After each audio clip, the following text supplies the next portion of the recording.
বোনের আমার ৩ মাস হলো বিয়ে হয়েছে। অষ্টমঙ্গলায় এসে এক রাত্রে জামাইয়ের সাথে কাটিয়ে গেলেও তারপর আর আশা হয়ে ওঠেনি। বাড়ি গিয়ে যখন মাসির সাথে দেখা করতে গেলাম, বোনের না আসার ব্যাপারটি শুনে খুব খারাপ লাগলো। মাসি অনেকবার রিকোয়েস্ট করতে লাগলো আমরা বড় দিদি জামাইবাবু হিসেবে তার সাথে যেন একবার দেখা করতে যাই, পারলে তাকে 2 দিনের জন্য যেন মাসির বাড়ি নিয়ে আসি। সেই মতোই বোনের শ্বশুরবাড়ির উদ্দেশ্যে রওনা দিলাম। সব কিছু বেশ ভালোই ছিল। বোনের শাশুড়ি মা, শ্বশুর মশাই সবাই বেশ ভালো ব্যবহারও করছিলেন। কিন্তু যেই মাত্র ওনাদের সামনে বোনকে মাসির বাড়ি মানে তার মায়ের বাড়ি আনার কথা বললাম, সবাই যেন কথাটিকে গায়ে না মাখিয়ে এদিক ওদিকে চলে গেল। উপায় না পেয়ে বোনের ব্যাগটি গুছিয়ে শাড়ি পরিয়ে রেডি করে যখন ওনাদের প্রণাম করাতে নিয়ে গেলাম, দেখলাম বোনের শাশুড়ি মা পেটে ব্যথায় বিছানায় গড়াগড়ি খাচ্ছেন। পাশ থেকে শ্বশুরমশাই বলে উঠলেন, গিন্নির তো খুব শরীর খারাপ, বৌমা চলে গেলে সংসারটা চলবে কিভাবে?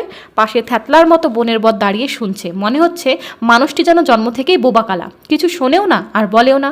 রেডি করিয়েও বোনকে বাড়ি ফেরাতে পারলাম না। আমি তো দায়ী তার মেরুদণ্ডহীন হাজবেন্ডকেই করব। তোমাদের কি মতামত কমেন্ট করে কিন্তু অবশ্যই জানিও।